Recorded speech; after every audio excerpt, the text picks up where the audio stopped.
Hindi makapaniwala si Kenji na pinapunta lang siya ng kapatid sa office ng dahil lang doon para busitin kasama ang kanilang mga magulang. Kung alam niya lang iyon ay paniguradong iginiit niyang hindi siya pupunta at hinayaan niyang mamuti na lang ang mga mata ng kanyang kapatid kakahintay sa kanya. Hindi naman pala yun sobrang importante. Niluwagan niya ang suot na necktie dahil parang hindi siya makahinga sa mga naganap. Asar na asar siya sa kapatid ngunit hindi niya naman magawang ilabas ang kanyang mga hinanakit dahil baka siya pa ang lumabas na masama kung papatulan niya ito ngayon. Paniguradong pagtatawanan na siya ngayon ni Althea dahil naisahan na naman siya nito. Kinalamay niya ang kanyang sarili. Tinungo niya ang upuan at pabagsak na siyang naupo doon. Tama ang sinabi ni Althea. Nag-iwan nga ito ng mga notes ng explanation sa mga nangyayari sa loob ng kanyang kumpanya. Mr. Barrowell, gusto niyo po bang kunan ko kayo ng malamig na tubig? Offer ni Caroline sa amo na medyo nag-alangan kung kakausapin niya ba ito o isasara na lang din niya ang bibig at mananahimik na lang. Yes, please. Tipid na tugon niyang hindi tinitingnan ang secretary. He was pissed off by Odessa. Kung titingnan niya si Caroline, ay baka dito mabaling ang lahat ng galit niya. Nagkukumahog na lumabas ng opisina si Caroline upang kunan ng tubig ang kanyang amo. Pigil ang hininga niya, naibuga lang niya iyon nang maipinid na niya ang pintuan. Sinimulang basahin ni Kenji ang notes ng kapatid. Maya-maya ay naging subsob na siya doon.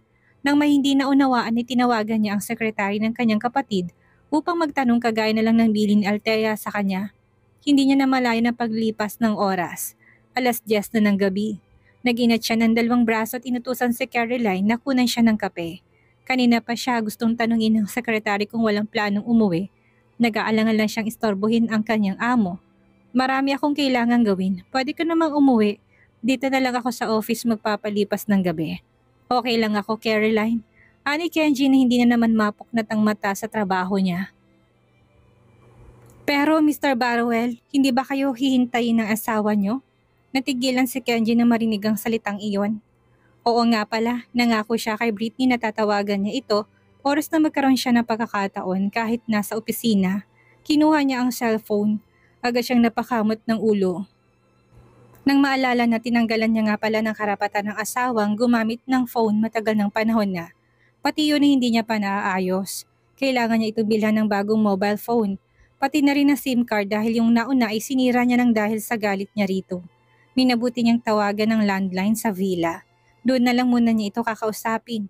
Bukas na bukas din ay papabilhan niya ito ng bagong cellphone nang sa ganun ay may contact siya ulit. Ang weird naman kung hanggang sa bansang ito ay wala pang magamit ang kanyang asawa. Magtataka ng marami dito. Ako nang bahala. Sige na, umuwi ka na, Caroline. Sige po, sir. Maaga na lang po kung papasok bukas. Tumangwala sa kanya si Kenji at muling sumenyas na umalis na siya sa harapan niya. Isang makahulugang tingin ang iniwan ng kanyang sekretary na sa mga sandaling yun uwing-uwi na. Bago siya lumabas ng opisina ay naulinagan niya ang pagkausap ni Kenji sa isa sa mga maid ng villa. Gising pa ba si Britney? Good evening po Mr. Barrowell, titinan ko po. Sige, kung tulog na ihayaan mo na, huwag mo nang gisingin. Bukas na lang. Ilang minuto lang hinintay ni Kenji at nalaman niyang kakatulog lang daw ng asawa. Malamang ay hinihintay nito ang tawag niya. Kung may sarili lang itong phone, sana ay nakapagpadala siya ng message dito na mababasa nito oras na magising siya kinabukasan. Denial ni Kenji ang number ni Caroline na sa mga sandaling iyon ay lula ng sasakyan niya at nakalayo na sa building ng kanyang opisina. Yes, Mr. Barrowell, may nakalimutan po ba kayong iutos sa akin? Kinakabahan niyang tanong sa amo. Bukas ng umaga, bago ka pumunta dito sa opisina ay dumaan ka na muna sa bilihan ng cellphone at bilhan mo ang aking asawa. Alam mo nang gagawin, set up mo na doon ang lahat ng mga kailangan kagaya ng dati. Huwag mo kalimutan ng phone locator at tracker. Dapat meron yon. Maliwanag Caroline, nakahinga ng maluwag doon si Caroline. Ang akala niya pababalikin pa siya nito ng office. Masusunod po Mr. Barrowell. Matapos ang tawag ay muling hinarap ni Kenji ang screen ng kanyang computer. Ilang oras pa ang inilaan niya doon. Nang mapagod ang mga mata, ay tinungo niya ang sofa, nahiga siya doon. Gusto niyang umuwi ng villa, ngunit pagod na siya. Paglapat pa lang ng kanyang likod sa sofa ay kaagad niya na naramdaman na para ba siyang hinihila noon patungo ng dreamland. Bunga marahil yun ang pagod niya sa kanilang naging biyahe pabalik ng bansa. Bagsak na bagsak ang katawan niya, patang-pata sa maghapon. Bukas na lang ako uuwi, bulong niyang tuluyan na makatulog kahit na wala siyang kumot. Pagkatapos na kumain ng agahan ni Britney, kinabukasan na hindi na siya nagtaka na may dumating na package. Nang buksan niya iyon ay bagong biling cellphone yon na ayon sa note ay galing yan sa kanyang asawa. Maliit siyang napangiti. Nalaman niya mula sa maid na hindi umuwi si Kenji kagabi dahil umano sa pagtawag nito. Pinagkibit na lang niya iyon ng balikat. Ano pa bang aasahan niya? Sanay naman siyang hindi talaga yun madalas na umuwi kahit nung nasa Paris sila. Ganon kalala ang pagiging workaholic ni Kenji. Dinaig pa nitong dating among si Renz. Naunawaan naman niya, malamang marami rin itong kailangang asikasuhin. At saka malay niyang may iba pa itong gagawin. Pagbukas niya ng screen ng cellphone ay kaagad siyang nakatanggap ng tawag mula kay Kenji. Nagustuhan mo ba? Bagong series yun ng kilalang brand ng cellphone. Sigurado siyang yun ang tinatanong nito. Salamat. Nagustuhan ko. You're welcome, Britney. Pasensya ka na nga pala kung hindi ako nakauwi kagabi. Mamaya ay uuwi ako. Saglit lang ang naging usapan nila dahil ani ni Kenji ay may meeting pa siyang pupuntahan. Nang sumapit ang tanghali, hindi mapakali si Britney. Ilang beses niya kasing tinawagan ang number ng kanyang kapatid ngunit hindi niya yun makontak.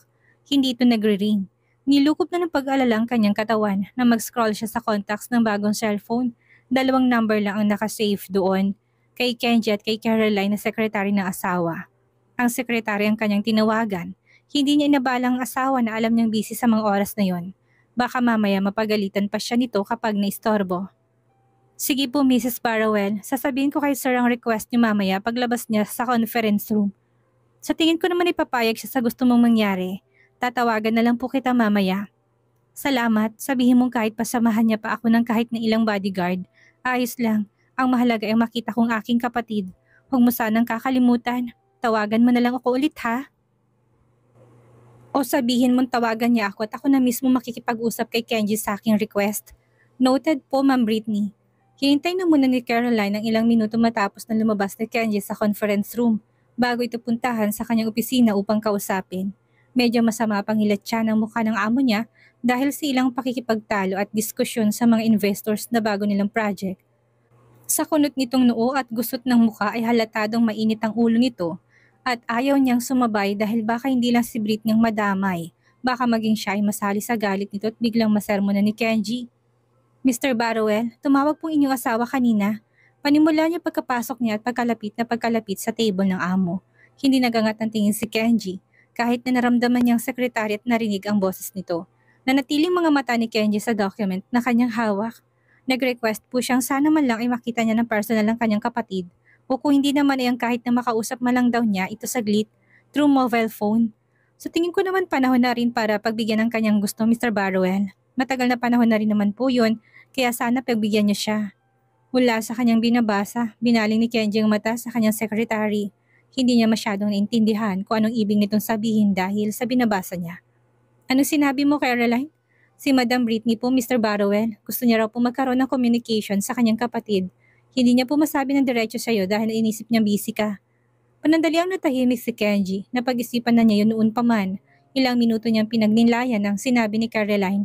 Nais niya na nga sanang i-open ang bagay na yun sa asawa dahil tsak na matutuwa to. Kaya lang ay bigla naman siyang pinapunta ni Odessa sa kumpanya niya. Sige, pero siguraduhin mong hindi niya makukumbinsi si Britney na sumama sa kanya at maging rebelde sa akin. Ihanda mo ng mga bodyguard na sasama sa kanila. Kailangan makabalik si Britney ng villa ng ligtas. Masusunod po, Mr. Barrowell. Hindi po ba kayo sasama sa kanya?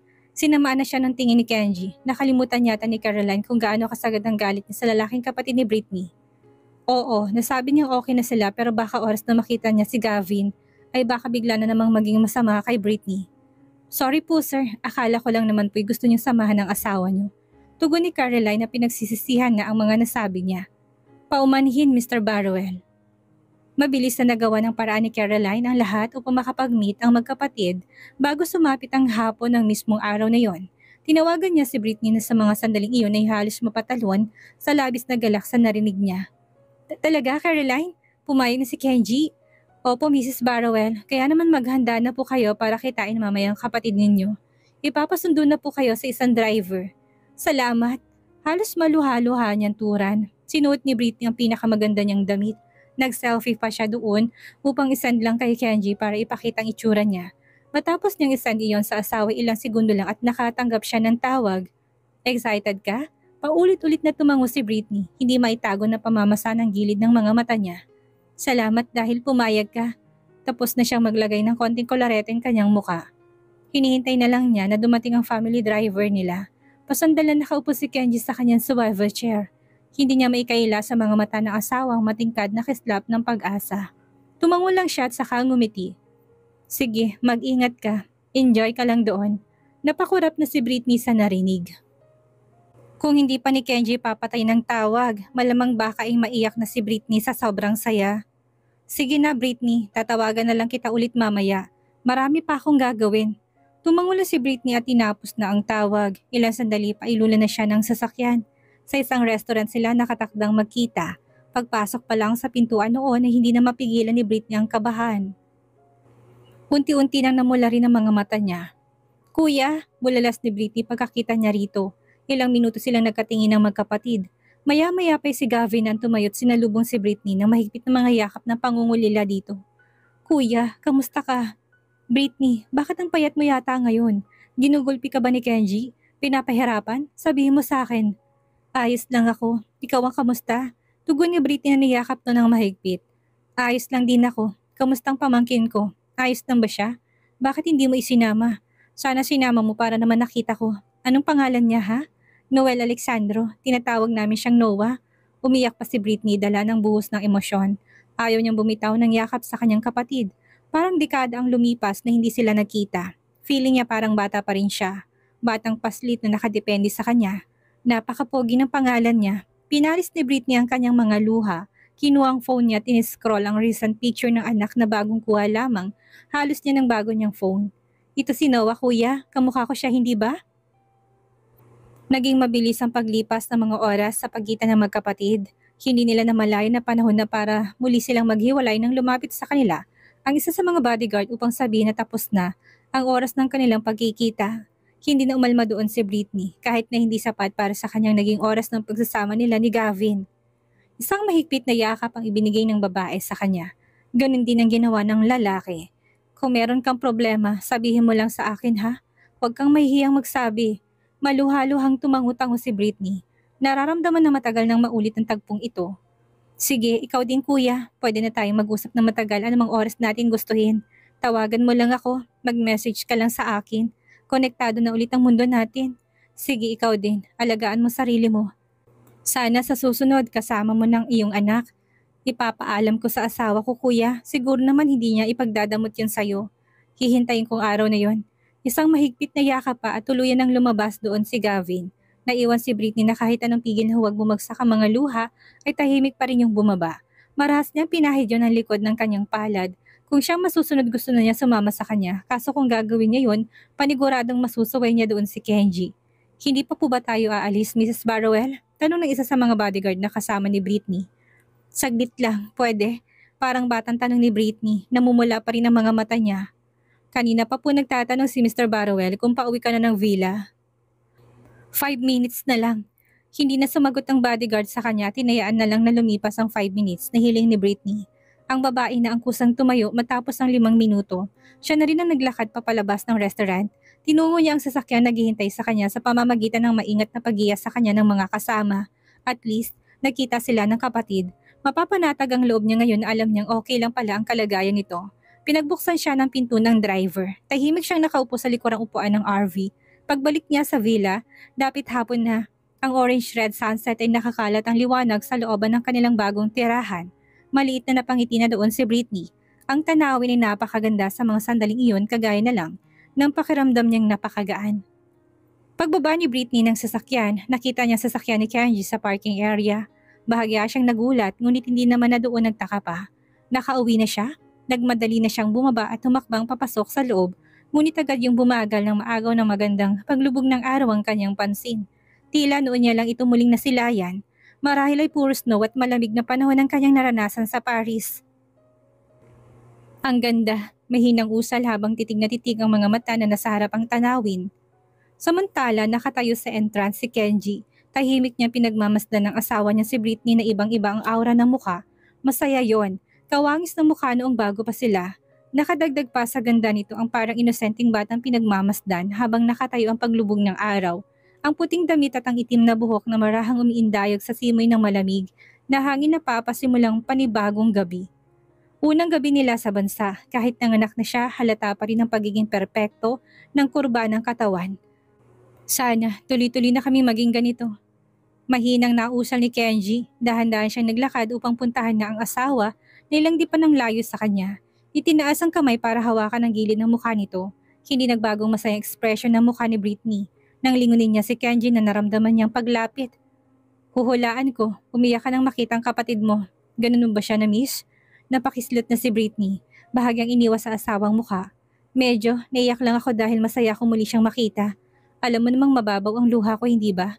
Ganun pa man, masayang-masaya ko muli ko siyang nayakap ng mahigpit. Binawi ni Kenji ang palad niya, mukhang sobrang na-touch, kaya ata sa pagpayag ko. Lumapit si Britney at tinawakan ng kanyang isang kamay.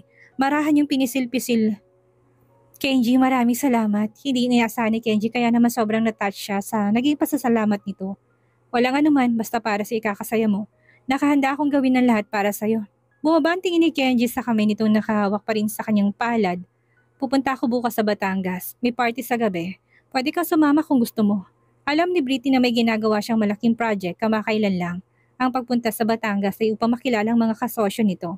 Parang hinaplos ng mainit ang kanyang puso sa katanungan at imbitasyong iyon ng asawa. Ibig sabihin handa na nitong ipakita siya sa publiko. Isasama siya eh. Marami ang makakakita sa kanilang magkasama sa lugar na iyon. Talaga? Isasama mo ko? Tanong niya hindi pa rin makapaniwala. Oo, kaya nga tinatanong kita, gusto mo ba? Kung ayaw mo, hindi naman kita pipilitin. Sa oras na ito, inalis na ng takip silim ang huling sinag ng papalubog na araw. Of course, sasama ako. Gusto mo akong isama eh, alangan namang magpakipot pa ako. Bilang tugon ay mahigpit siyang niyakap ni Kenji, hindi naman yung tinutulan ni Britney. Ginantihan niya ng yakap ang asawa, ipinikit na niyang kanyang mga mata nang marahang humagod ang kamay nito sa kanyang likod. Maliit siyang umiti, hindi malungkot yon pero hindi rin naman masaya. Hindi maintindihan kung bakit nakakaramdam siya dito ng sakit. Kamusta nga pala pagkikita niyo ni Mrs. Almeda? Tanong niya nang kumalas na sa yakap at magkahawak ng kamay na pumasok sila ng entrance ng kanilang bagong tirahan. Kailan mo siya matututunang tawagin sa pangalan niya lang? Althea na lang o kung hindi naman ay Odessa. Hindi mo na kailangan maging formal pa ng pakikipag-usap sa kanya. Huwag kang mailang, asawa kita Britney. Mas matanda ako sa kanya kung kaya tawagin mo na lang siya sa pangalan kahit na si Renz. Maliwanag, sabi mo sa akin kapag binuli ka nilang mag-asawa, igaganti kita sa kanila. Naitikom na ni Britney ang bibig. Feeling niya parang nakakahiyang gawin yon sa mag-asawa. Kailangan mo na sanayin ang sarili mo. Hindi ka na basta sekretary ni Renz. Asawa na kita, Sige, pag-aaralan ko. Dapat lang at saka okay ng pagkikita namin. Ayun, binuwisit niya lang naman ako. Mahinang natawa si Britney. Natigilan sa paghakbang si Kenji. Yun niya lang ulit ito nakita at narinig na tumawa ng totoo. Mabilis na maitinikom ni Britney ang kanyang bibig na makitang reaksyon ni Kenji. Sorry, walang nakakatawa sa sinabi mo. Huwag mo sanang isipin na ikaw ang pinagtatawanan. Natigilan si Britney ng gagapi ni Kenji ang dalawang palad niya. Nasa entrance na sila ng villa. Maya-maya pa'y walang ano-anong tumungo ito at inabot ang kanyang labi upang ilang segundong halikan lang. Ngayon ko na lang ulit narinig ang masigla mong halakhakan. Maluhaluhang usal na ni Kenji. Ang buong akala ni Britney ay kasama nilang anak na si Noah patungo ng Batangas. Kung kaya naman hindi siya mapalagay ang sabihin ni Kenji na hindi nila ito kasama bago sila mahiga ng kama sa gabing iyon. Medyo na-bother siya kung bakit. Pwede naman nila itong isama at ang yaya dahil may silid naman. Para tuloy nagdadalawang isip siya kung sasama o sasabihin niyang mananatili na lang siya dito sa villa. Tayong dalawa lang Britney at saka si Caroline, masyadong bata pa si Noah at makakasama sa kanya kapag lagi siyang ibabiyahe. Mura pang katawan niya kaya dapat nandito lang siya sa bahay. Hindi naman siya pababayaan ng mga katulong dito at nangyaya niya. Pwede mo rin siyang i-check minu-minuto kung talagang nag-aalala ka sa kanya. Saka nandito rin naman si Manang Elsa. Sa tingin mo ba hayaan niya mapahamak ang anak natin? Ha? Takot na lang nilang may masamang mangyari sa tagapagmana natin. Pero Kenji, gusto ko pa rin siyang makasama doon. Hindi mo pwedeng gawa ng paraan? Natigilan si Kenji. Ilang minutong pinagmasdan niya si Britney. Puno na ito ng pag-aalala ngayon pa lang. Hindi niya maintindihan kung ano nagbibigay dito ng labis na pagkabahala. Wala namang ibang kukuha ng anak nila. Secure naman ang villa na yun kung kaya malabo tong makidnap o ano pa mang inaalala niya. Britney, uulitin ko, walang mangyayaring masama kay Noah dito. Hindi siya nila pababayaan dito. Nakapagpalit na ng pantulog si Britney at nasa ibabaw na silang mag-asawa ng kama. Naghahanda ng matulog. Napag-usapan nila ang long trip after nilang kumain ng dinner na umabot hanggang sa silid. Hindi ako lubos na nagtitiwala kahit sa yaya niya. Anong malay natin? Hindi naman natin nakikita ang mga ginagawa nila. Hindi na lang ako sasama sa'yo. Dito lang ako. Si Caroline na lang ang isama mo sa banquet. Hindi ba at siya naman palagi ang sinasama mo noon, hindi ba? Kayo na lang dalawa, Kenji. Napipigtas na ang pisi na pasensya ni Kenji, pero pinili niyang maging kalmado pa rin at ipaliwanag ang lahat. Gusto niyang isama si Britney para naman maging involved na ito sa mga ganong klaseng mga okasyon. Gusto na rin niyang masanay na makiharap ito sa mga tao, yung tipong hindi ito matatakot makisalamuha.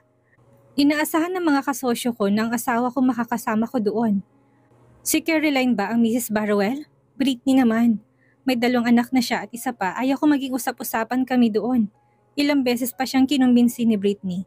Subalit palaging may dahilan si Kenji sa kanya na wala na naging lusot pa ang babae. May punto naman ito at lubos din yung naintindihan ni Britney. Sa bagay, isang negosyante ang asawa niya. Ano pa ba ang aasahan niya? Isa pa, yun kaya ang pangarap niya na rin dati pa. Ilang araw ba tayo doon? Depende Han, pero hindi naman tayo aabuti ng buwan. Ano, pumapayag ka na ba? Itinaas ni Kenji ang kanyang kamay at hinubad ang 3 botones ng kanyang suot na t-shirt. Nang lumingon kay Britney ay nakita niya titig na titig ng asawa sa ginagawa niya. Sumilay ang kakaibang ngiti sa kanyang labi. Alam na niya ang ibig ipahiwatig ng mga titig na iwan ng kanyang asawa. Payag ka na, tawagan mo na lang si Manang Elsa para makita mo si Noah. Isa pa, may CCTV naman ang room niya. Iko-connect ko na lang yun sa phone mo nang minu-minuto'y pwede mong makita kung anong ginagawa ng anak natin para naman makagala ka na. Samahan mo na ako Britney, please. Sige na nga, sasama na ako. Kung tutuusin ay excited din si Britney sa magaganap na travel nila.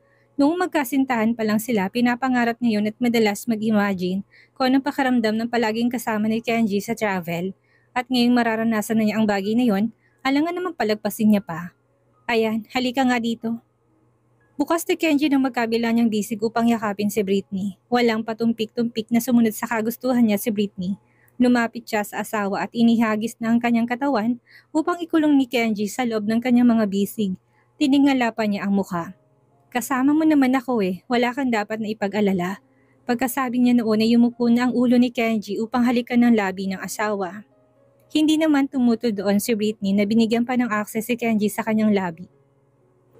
Maya-maya pa ay maingay na pinagsaluhan na ng mag-asawa ang mainit na tagpo sa ibabaw ng kama.